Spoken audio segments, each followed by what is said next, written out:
Hello everyone, আসসালামু আলাইকুম।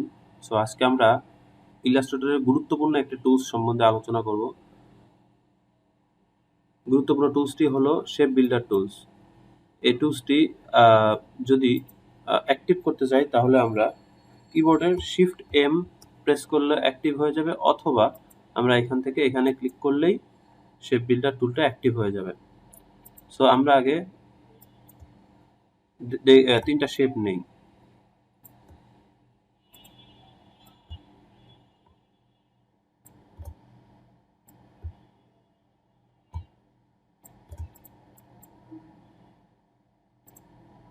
এই যে আমরা তিনটা শেপ নিলাম, এই শেপটার একটা কপি রাখি এখানে, অল্টার শিফট ধরে সমানভাবে কপি রাখি।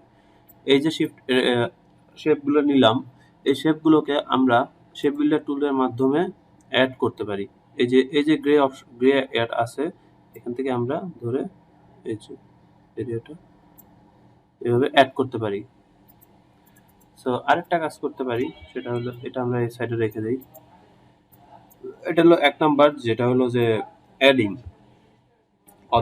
অবজেক্টকে অ্যাড করা যায় শেপ বিল্ডার টুলস দিয়ে। আরেকটা জিনিস হলো আমরা শেপ বিল্ডার টুলসের মাধ্যমে মাইনাস করতে পারি বা ইরেজ করতে পারি কোনো অংশ। যেমন আমরা এখানে নিলাম, নেওয়ার পর আমাদের এখন লাগবে হলো জাস্ট এতটুকু, যদি এতটুকু লাগবে আর বাকি অংশ ডিলিট করে দিলাম। এই তো এটা হলো মাইনাস অথবা ইরেজ, যেটাই বলি। এবার আমরা দেখি যে শেপ বিল্ডার টুলসের মাধ্যমে আমরা আরেকটা জিনিস যেটা করতে পারি, এটা আমার আগের একটা ড্রয়িং। তো এটাকে আমরা শেপ বিল্ডার টুলসের মাধ্যমে আমরা যে এই যে পোর্শনটা লাইনটা আছে, এই লাইনগুলোও আমরা ইরেজ করতে পারি। শেপ বিল্ডার টুলসে যখন আমরা অ্যাক্টিভ করার পর এখানে প্লাস চিহ্ন একটা আসবে। প্লাস চিহ্ন মানে হলো অ্যাড করা। যদি আমরা অল্টার প্রেস করি তাহলেই মাইনাস চিহ্ন আসবে। সেম সেম শেপের ক্ষেত্রে, সেম লাইনের ক্ষেত্রে একই। যদি আমরা অল্টার প্রেস করি তাহলে মাইনাস সাইনটা আসবে, তখন আমরা এই যে ডিলিট করতে পারতেছি।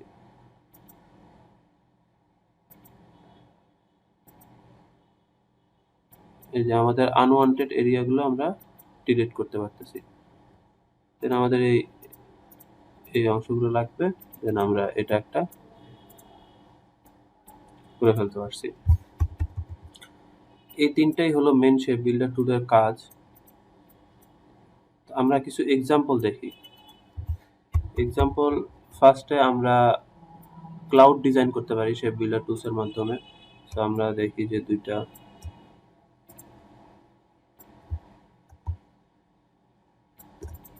দিলাম।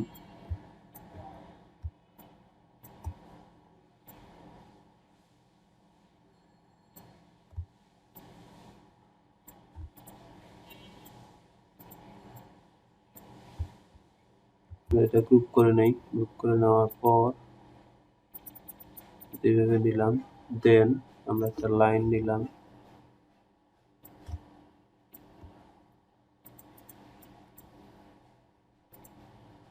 আমাদের এই এরিয়াটা লাগবে না, আমরা ডিলিট করে দেই। এটা লাইনটাও লাগবে না, ডিলিট করে দেই। দেন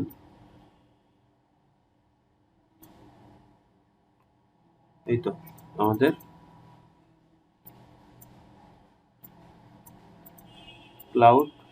ক্লাউডটা হয়ে গেছে। যদিও আমাদের এই অংশটা একটু হজবরল হয়ে গেছে, তো এটা আমরা ঠিক করে নিতে পারি।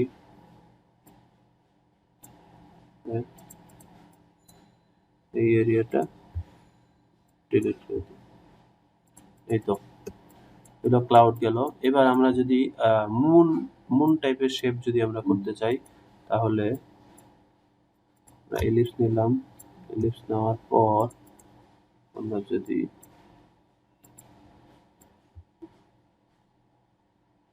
হাফ মুন নিতে নিলে, দেন শেপ বিল্ডার টুল অ্যাক্টিভ করলাম, দেন ডিলিট। এই তো হাফ মুন হয়ে গেল। এই তো এছাড়াও যদি আমরা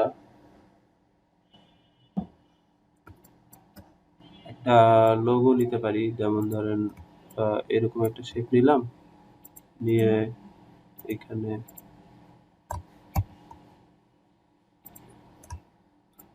একটা টেক্সট নিলাম এম, এটার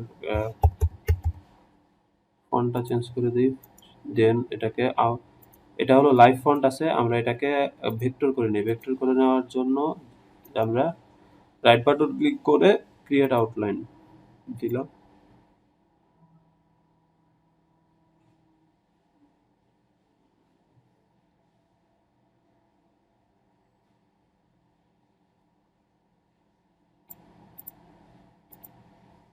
এটাকে রাউন্ড করে নিই।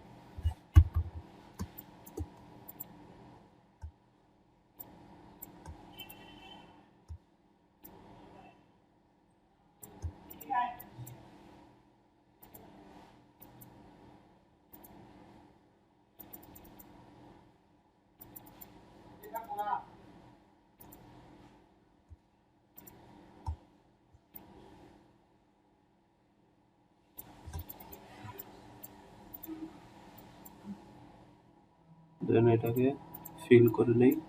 করে নেওয়ার পর ধরে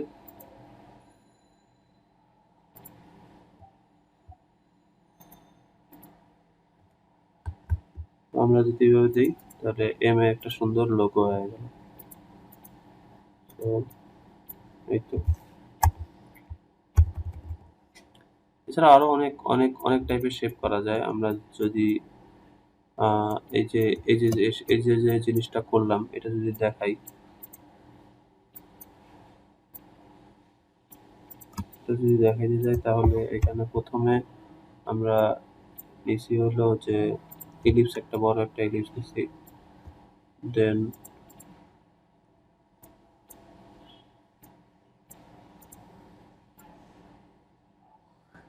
কিভাবে একটা ইয়ে নিয়ে নিয়েছি, বড়ই নেই, ওকে বড় নিয়ে নিছি। দেন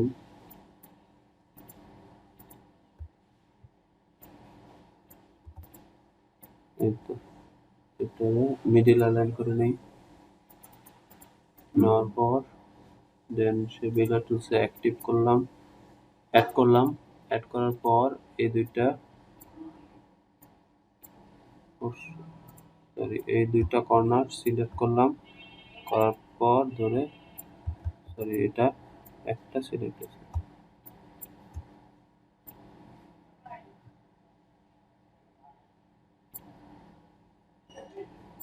আরো একটু করতে চাই, আরো করা যাবে। ওকে, এতে গেল। দেন আমরা এখানে একটু ডিফারেন্ট ওয়েতে যদি করি, এখানে হলো যে দিতে পারলাম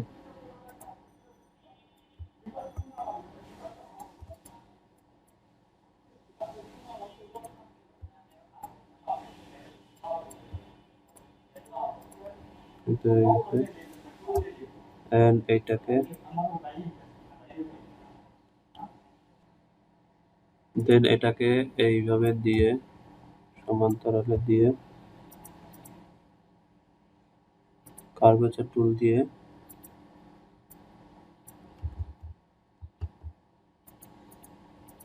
এটা সিলেক্টেড থাকা অবস্থায় কার্ভেচার টুল দিয়ে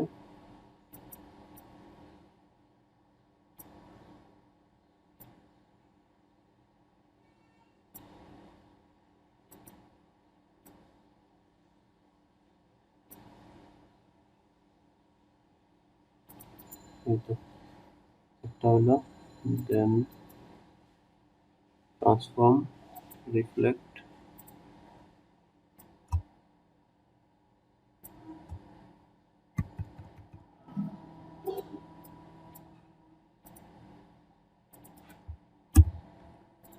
দেন এই আনওয়ান্টেড লাইনগুলো ডিলিট করে দিতে হবে। এই তো শেষ। এভাবেই ডিজাইন করা যায়। এছাড়া আরো অনেক কিছু করা যায়। তো ইনশাল্লাহ আমরা সামনে আরো অনেক কিছু দেখব। শেপ বিল্ডার টুল সম্বন্ধে কারো কোনো কনফিউশন থাকলে বা কারো কোনো প্রবলেম থাকলে কমেন্ট বক্সে জানাবেন, আমি অবশ্যই রিপ্লাই দেওয়ার চেষ্টা করব।